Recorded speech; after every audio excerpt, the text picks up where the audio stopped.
Hi everyone, my name is Maris Kreisman, and I'm so thrilled to welcome you tonight to another excellent virtual event at McNally Jackson. If you go to mcnallyjackson.com and look at our events calendar, you'll see all the amazing writers and programs we're hosting in the coming weeks. Please keep an eye on the site or subscribe to our newsletter to hear about what's coming soon. There will be time at the end of tonight's conversation for your questions, so start thinking about them now. You can use the Zoom chat function to submit any questions you have, and we'll get to them towards the end of the evening. We're glad that even though we can't all be in the same room at the moment, we're still able to host events during this difficult time. As we've weathered the pandemic and reopened all four of our locations for browsing and shopping, indie bookstores like ours still need more support. And so if you enjoy free events like this and want us to keep hosting more of them, please buy books from us.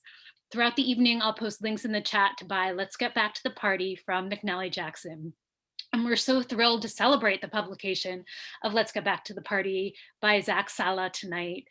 O Magazine says it's an intimate saga that brims with necessary conversations about cultural identity.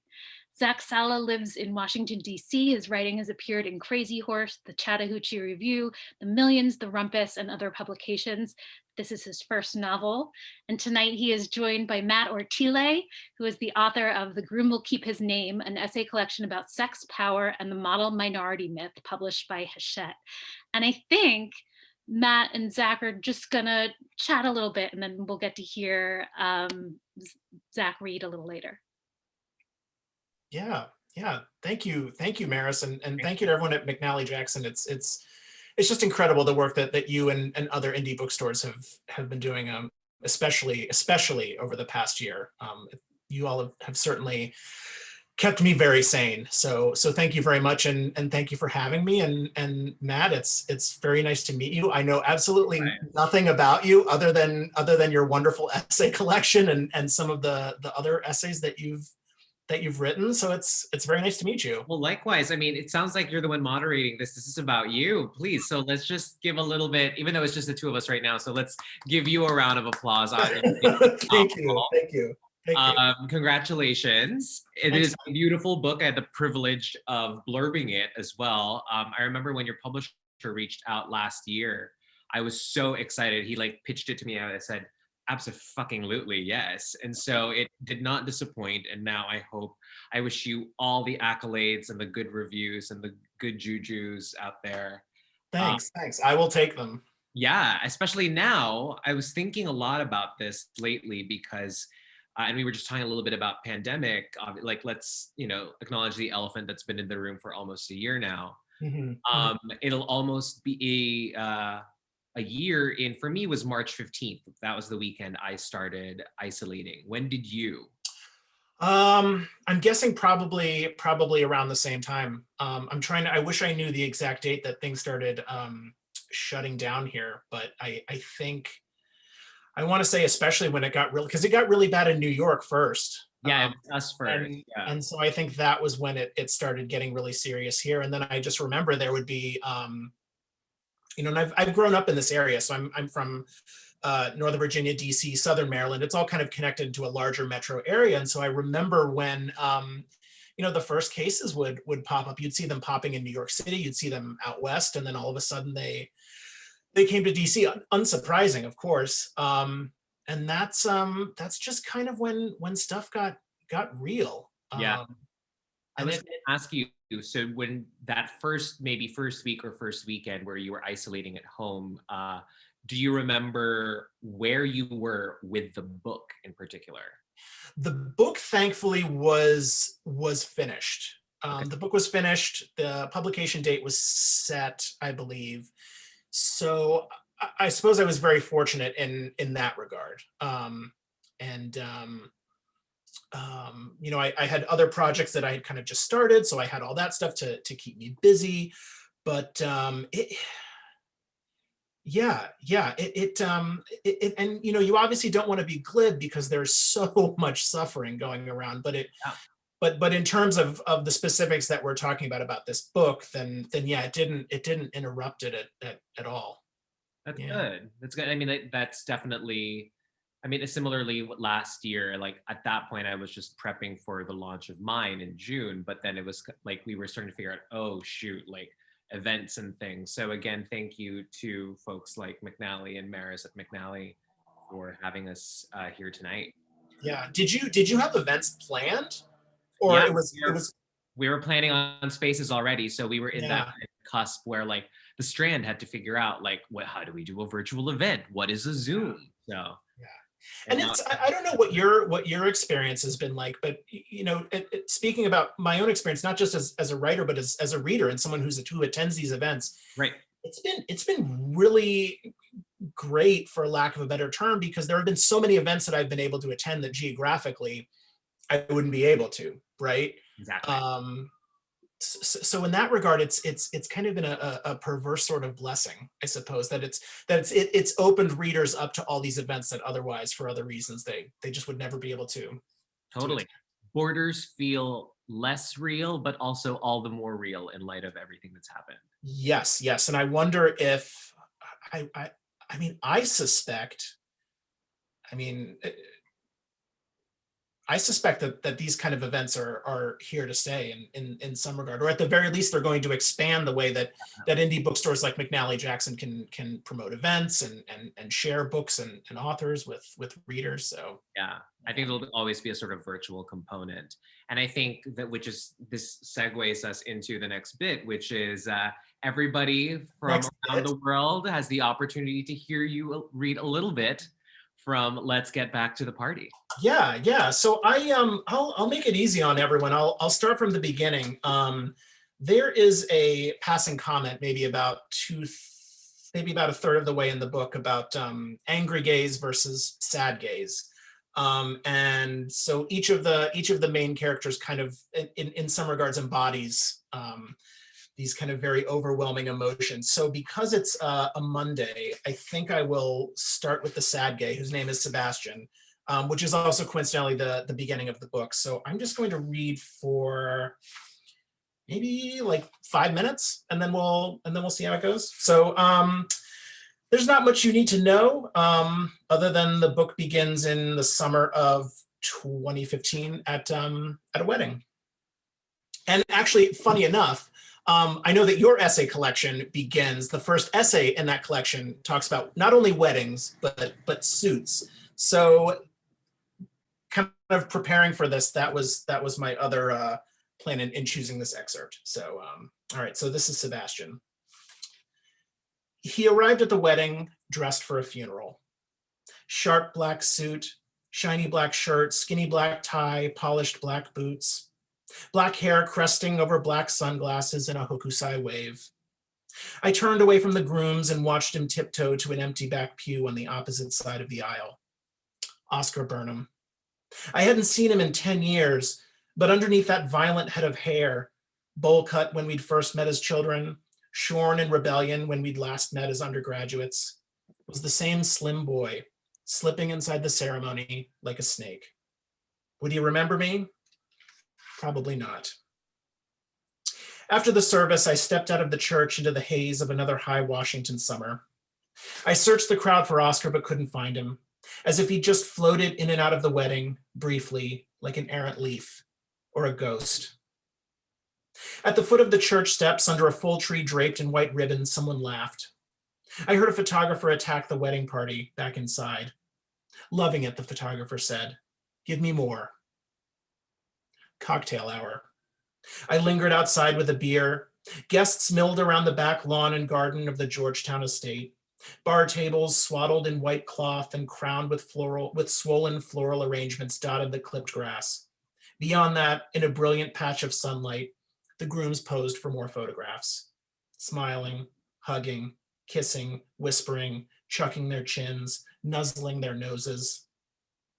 I'd been watching them for the past several minutes, forcing my face into a look of fondness so the other guests wouldn't realize I knew absolutely no one here. Danny, my date for the evening, had abandoned me for the restroom and a fresh glass of wine.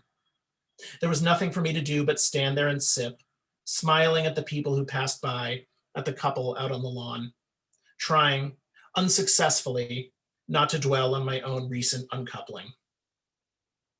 There, Oscar's long black shape slicing through the space between wedding guests.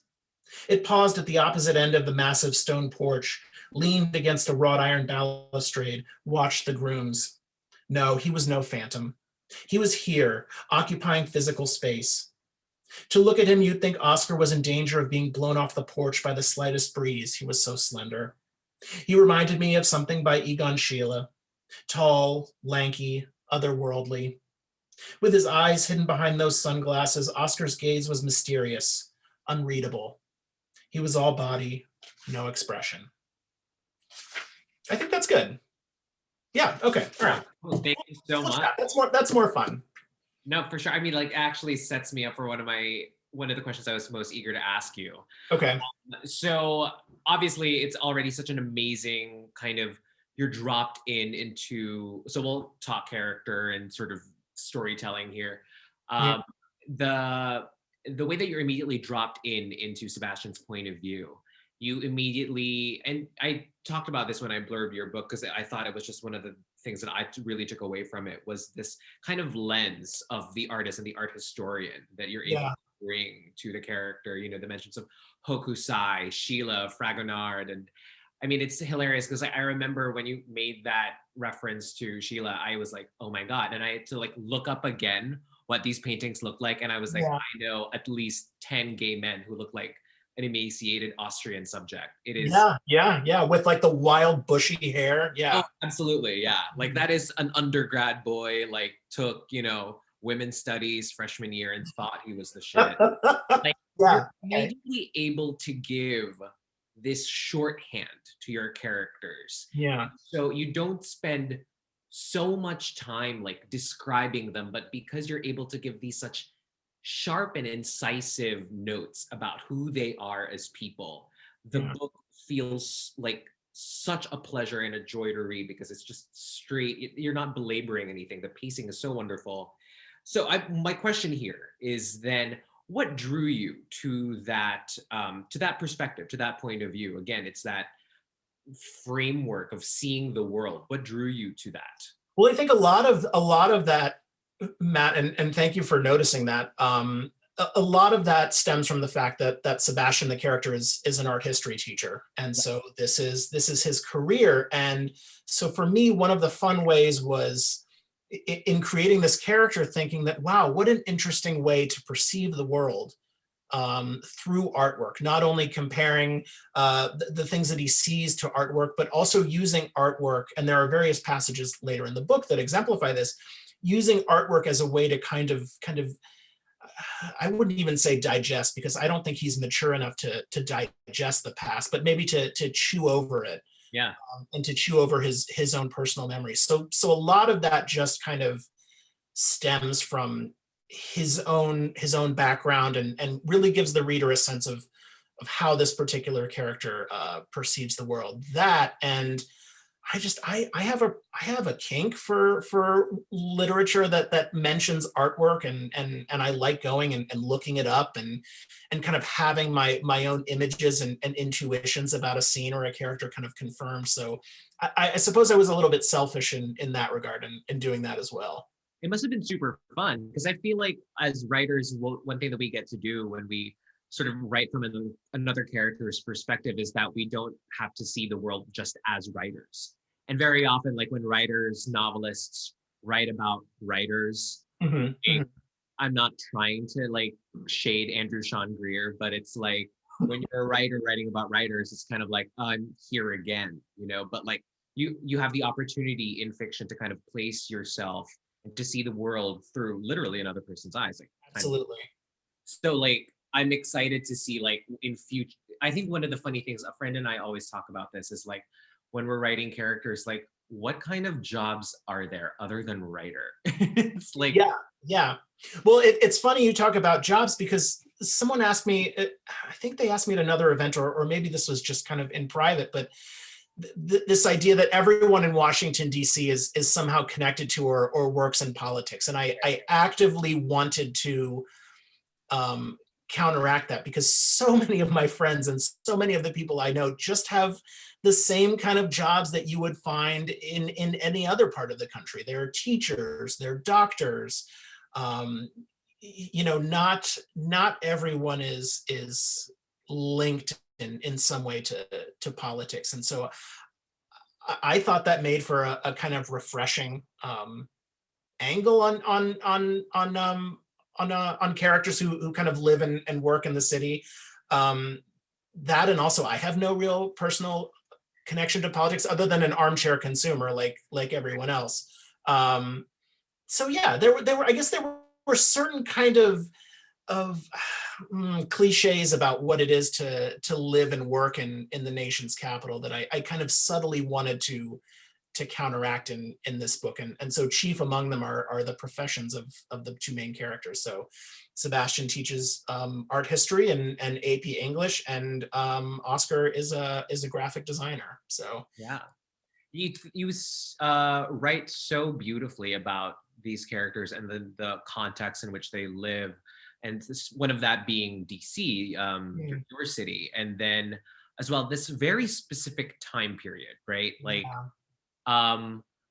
I imagine, given the timing of things, were you writing about these events while you were writing your book? Like, how concurrent were things happening as you were starting to write about them for whatever novel project? Maybe it wasn't even Let's Get Back to the Party at the time, right? Like, you were working on your fiction. How concurrently were these things happening and you then writing about them? Right. Yeah, no, that's a good question. I was working on my fiction concurrently, but I never kind of made the connection and figured out where exactly to set this novel. I want to say maybe until like 6 months before I actually sat down to do the writing. So I don't know how you write, but I kind of live with everything in my head until there's absolutely no other alternative but to either put it down or go insane. So when I was actually preparing to put it down instead of drive myself crazy, I knew that I wanted it to be contemporary. I didn't want it to be autobiographical, but at the same time, I wanted it to reflect the kind of tensions and experiences of my own generation as a gay man in his, well, we'll say mid-30s at the time of writing. And so I knew I wanted it to be kind of laser focused in that regard, and thinking about what it's like to be a gay man who kind of lives outside the experience of an earlier generation, right? And having no real personal connection with the AIDS plague. Not seeing your friends die, not even knowing anyone who died, and kind of having that be an historical event instead of something that's acutely personal.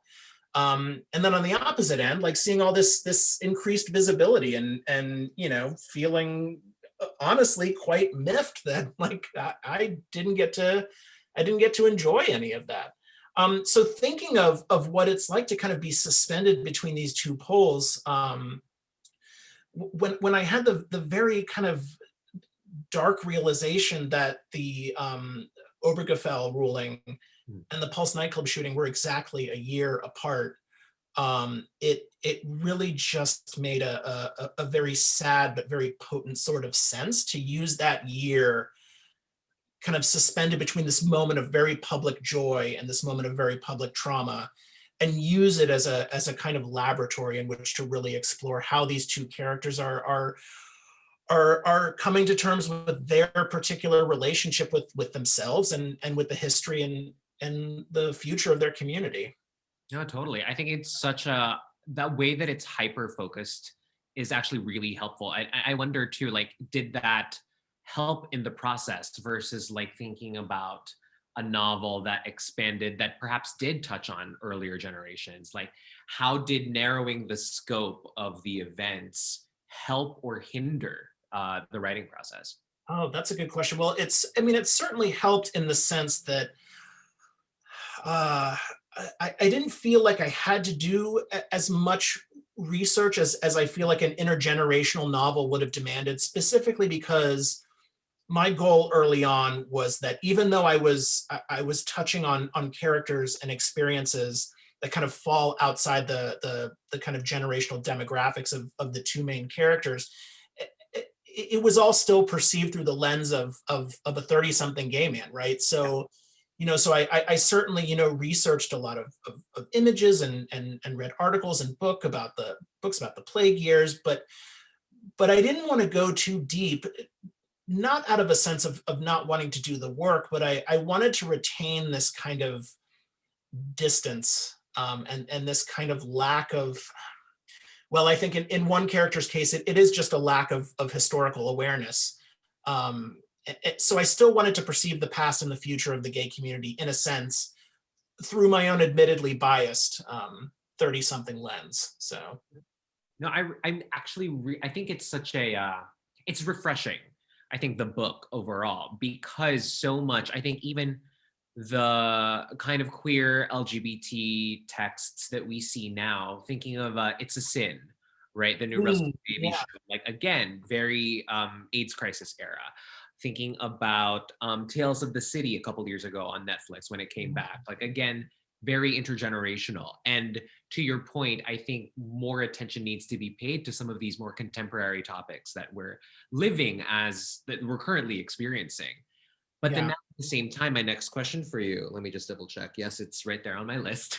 Now, so you mentioned by the time that the COVID crisis started, you had already finished the book.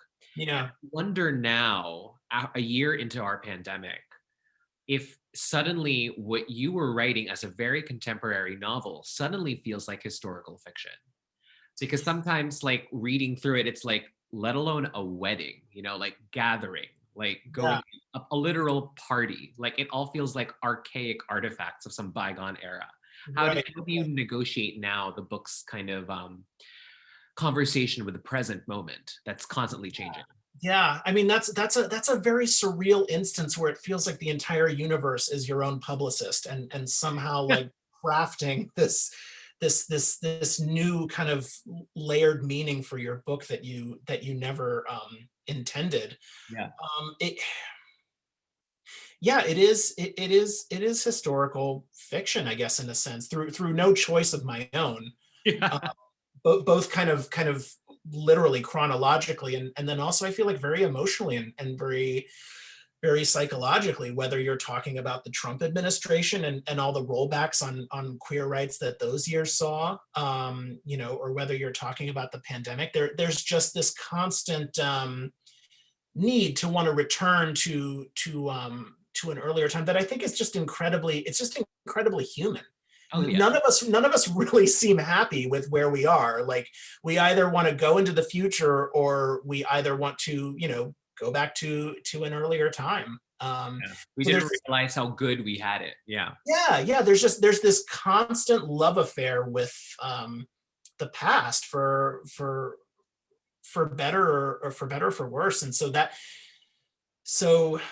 yeah, Matt, I did not plan for a pandemic. I honestly wish that I didn't have to think about that in the context of this book. But I also feel, just kind of, again, speaking about just having a general understanding of history, if unfortunately life is such that if it's not one shitstorm, it's another, right? Oh, yeah. If it's not a pandemic, it would have been something else. So there is unfortunately, again, it's a Monday, so forgive me. There's always catastrophe Yeah. lurking around the corner, and this is where I think community, queer community, human community, urban communities, that's kind of the last line of resistance. Yeah, no, for sure. I think this, as usual, like we talk so much about like coming together, however we can virtually, as like to talk about things that bring us joy, to talk about things that Yeah. Are more real and also happening outside of this shitstorm, to use your word. Like it's a good reminder, I think, that we, to use the cliche, contain multitudes. Yeah, absolutely. And well spoken from a gay elder. Well, so it's 7:30 and we're going to start questions in a couple of minutes in about 10. So I just want to remind folks that please feel free to drop your questions in the chat. As Zach and I continue talking, I have a couple more very selfish questions for myself. So At the same time, preparing for tonight, I had a couple of questions that Mr. Jared Jackson from Pen America already spoke to you about. You did the Pen 10 questionnaire. Oh, good. Let me just pull up my answers and then I won't. Well, I was going to read one to you, actually. Yeah, okay. So this is a really great question, and I'd love to build off of this one. So Jared had asked you, when did you first call yourself a writer, and how did it feel? And part of your answer, you said, so much of my journey as a writer has mimicked my earlier journey in coming out, in the sense that for a long time, I would hesitate to call myself a writer out of shame. So that's very interesting to me, wherein that the idea of writer is like so much more about nature rather than nurture. Or maybe you might be able to speak a little bit more about that here with us tonight. How do you think, what came first? Did some English teacher kind of curse you to the fate of being a writer? Or did you, to your point, was it always kind of maybe an innate kind of thing?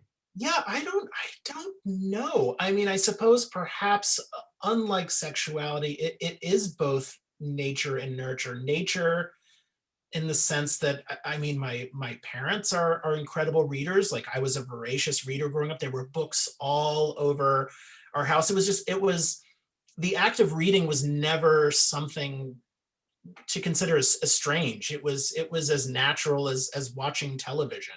Yeah. You know, my father's a journalist. So yeah, we were just surrounded by piles of books. So in that regard, I feel like I kind of already had it innately in me. And then a lot of the writing was really just, I feel like a lot of writers, I don't want to speak for you, of course, but I feel like a lot of people become writers. It really all starts with that love of reading, right? So if you can kind of, you know, cultivate a love of literature early on and kind of quote unquote indoctrinate kids into books and literature early on, I absolutely think that it makes becoming a writer that much easier. I mean, I would read all these stories and I would think, wow, like what would it be like to tell one of these? You know, something that was my own invention. So yeah, that's did I answer your question? You did, and I want to continue building on this conversation. Yeah. So definitely, I agree with you, right? Like there has to be some kind of combination of both that innate attraction to the form, and then in the sense that you nurture it, you know, we always hone our skills as writers, as storytellers. Mm-hmm. Flipping the analogy a little bit, do you think that we practice the craft of queerness as well? Is that something that is that a muscle that we also build? There's so much talk, not so much, but I guess I've seen conversations and dialogue about, you know, it's one thing to be homosexual. It's one thing to be gay. It's one thing, for example, to be a man who loves other men. Mm-hmm. But is queerness an act? Is queerness like the idea of queerness as resisting the main or the sort of unquestioned majority or the unquestioned modes of thought? Queering things takes action. Do you think we as people, particularly perhaps as people as two gay men, right? Mm-hmm. Do you think we need to practice and develop our craft of being queer or acting queerly? I would argue that the kind of act of being queer and just the act of being out are synonymous, and that both acts are rebellious. I really hesitate to believe that one has to perform certain functions or live in a certain way in order to be considered queer or gay or what have you. When I hear that from people, I get the sneaking suspicion that someone is trying to sell me something. You know, to me, all that I think any queer person should be expected of is where and when possible, being out. That in itself is really the foremost political act that I think a queer person could take. You know, some of us don't like marching. We're all activists in our own different way, and so I think a lot of it starts with coming out and being proud of oneself where and when possible. And you know, look, I'm very fortunate. I did not have some of these horrible experiences that even today in a period of increased visibility still exist. Yeah. So one of the characters in this novel is basically, abandoned by his father, and said, here, I'll pay for the rest of your college, and then I never want to see you again. So I don't have that, I don't have that particular story, but I have to believe that even in situations like that, it even just cultivating like an internal sense of pride, I think that, even if you can't come out publicly, that seems to me to be the first kind of, steps in the direction of resistance. I mean, if you're kind of talking about, oh, well, like, should I get married? Like, is that, these kind of very, I think, very silly questions of what it means to be gay and queer, the one character Oscar really kind of engages with in this book. I'm always of the mindset, like, take what you want and leave the rest behind. Like, if you want to get married, get married. If you don't want to get married, don't get married. If you want to be monogamous, polyamorous, like, I don't know. I feel, and this is not good context for a novel because it doesn't really create any conflict, but I think we could all stand to be a little bit more apathetic about how people choose to live their personal lives. Like, I don't know. It all used to be a little bit more apathetic. That honestly, these days, especially, yeah. there is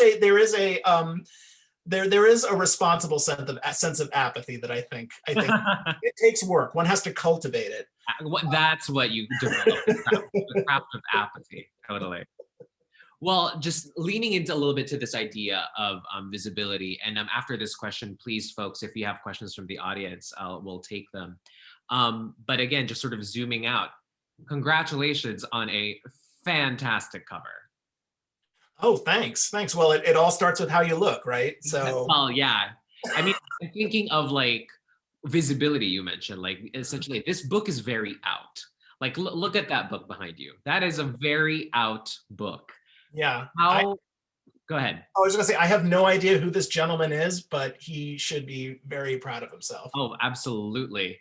I mean, so I wanted to ask you, how much involvement did you have in your cover?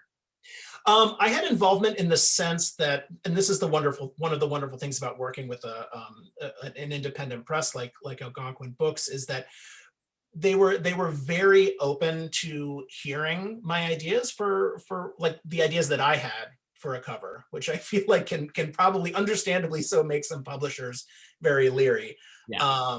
I'm very fortunate in that my partner is a graphic designer, so I basically just did a word dump, and he was the one who kind of made things look digestible enough so that I wasn't just running off words to these poor graphic designers at Algonquin.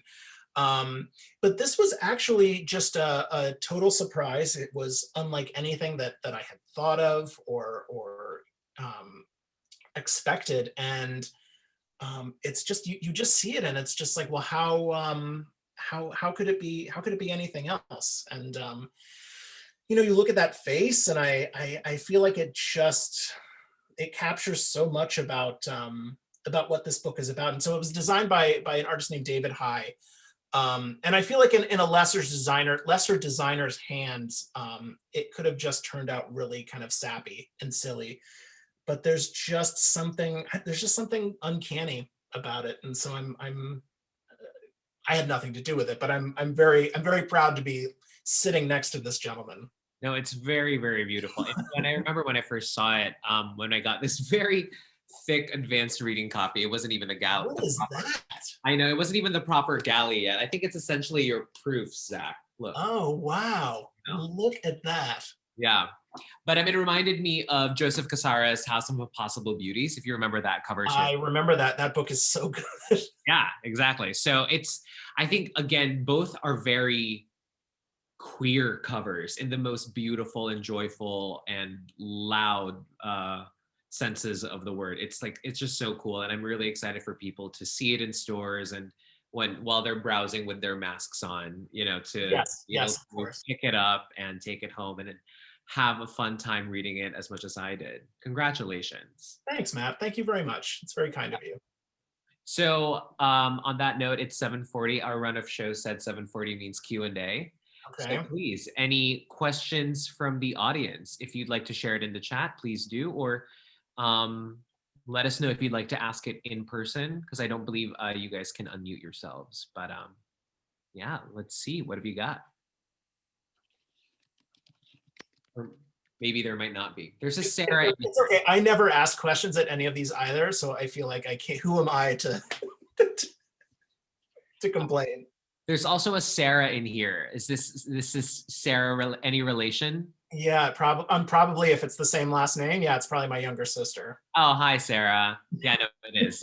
Yeah. Someone in the chat, Maris Kreisman of McNally, asks, tell us about how DC is now.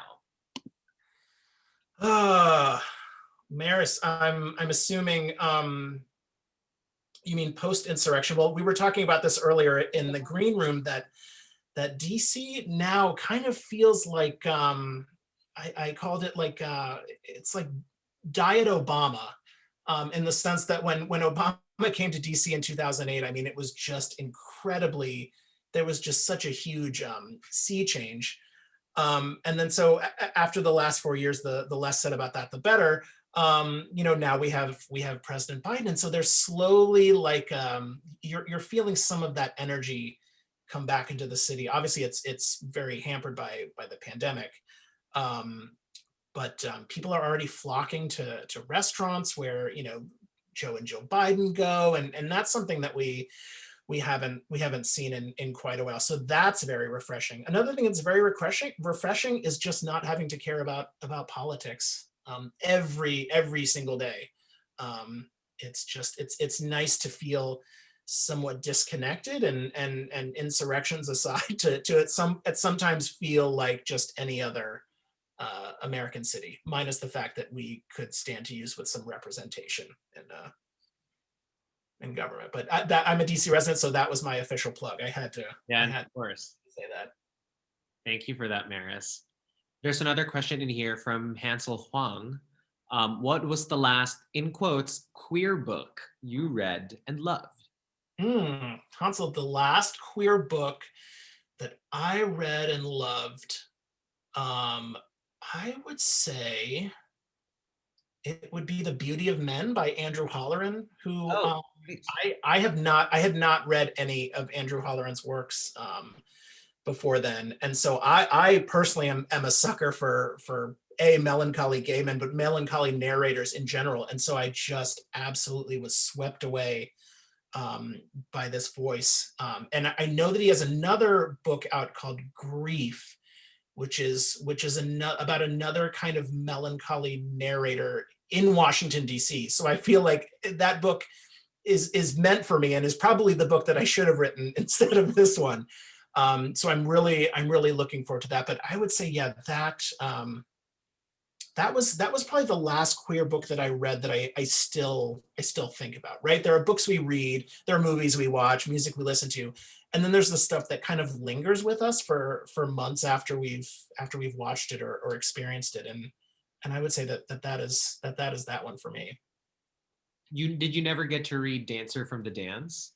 No, I have not, Matt. So look, I am perfectly upfront about my gaps in queer reading, right? Like I haven't even read Proust. Like what self-respecting gay man who calls himself a writer has yet to read Proust? Nevertheless, I would kind of spin that and make it positive in the sense that think of like all these amazing things that I still have yet to read and discover. So there's, you know, for another example, I was so late to the Maggie Nelson party. But once I read Bluets and Argonauts a few years ago, it's just so there's something to be said for coming late to a lot of these events. I don't know. No, totally. I still haven't read A Little Life, so but that's okay. So see, yeah. Everyone, you know, has gaps based on their own interests, or just there's no time. There's no time to read everything. Never. Yeah, I mean the thing about when you're a writer and you're writing is that you don't read, though you should. Yeah. Someone has the heir to the Kellogg fortune. I'm just kidding, Kevin. Kevin Kellogg says, the title feels dangerous. Back to the pre-AIDS party, the pre-COVID party. Wondering what the title evoked for you. The title evoked for me, that's a really good question. The title evoked for me simply a return to the past, right? The party is the past. The party is the way that things were for these two characters who are so incredibly subsumed by their memories, whether they're like Sebastian, whether they're drowning in them, they kind of can't think of anything else but the past, or whether it's someone like Oscar who really couldn't be bothered to think about the past. And so in his typical kind of wise fool fashion, does conflate the gay life in the 70s and kind of overlooks the AIDS pandemic. There's a point at which the writer that he befriends wrote this massive tome about all the lovers and friends that he lost to AIDS, and Oscar couldn't be bothered to read it because it's too long and there's no sex in it. So that kind of exaggerated historical ignorance, but basically, yeah, the party is anything but where we are now, right? Which is where we need to be in the present. So it's everything that distracts us from our current moment. Nice. Yeah, that's a great question. Yeah, no, thank you to Kevin. Hansel also wondered if not Dancer from the Dance. And then Mark Kastner writes, do you have an ideal writing location or setup that helps you channel creativity? Well, it's probably my current setup, which is looking across an alley at a storage unit. I would say that for some reason, I mean, that's where I wrote this book. That's where I've been writing a lot of my fiction. So that's been pretty fertile for the most part. So you're a home writer. You don't even in the before times, you wouldn't do like you were in a cafe, right, or a bar. Yeah, I'm a home writer because I listen to music way too loud and I pace and think, and both of those I think would look very strange if I were to do them in public. I don't know, maybe in certain cities not, but here probably. But in DC would have been a story. Well, we have another couple of minutes, I believe, Maris. Yeah. But if there are no more questions, we can, I don't know, final thought, Zach? Final thought. Buy our books, shop at McNally Jackson's, shop at your local independent bookseller. Yeah. How's that? Is that okay? That's the best thing you possibly could have said. I 100% agree.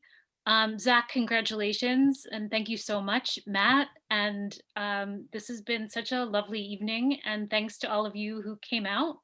And yeah, buy the book. Thank you so much for having me, Maris, and for everyone at McNally Jackson. And thank you so much, Matt. It's a real pleasure to talk to you, if not in person, then as close as we can get right now. Awesome. Well, congratulations again. Everybody have a good night. And thank you, Zach. Everybody, round of applause for Zach. Congratulations. And we'll see you all at the next McNally Jackson book event online. Yes. Good night, everyone.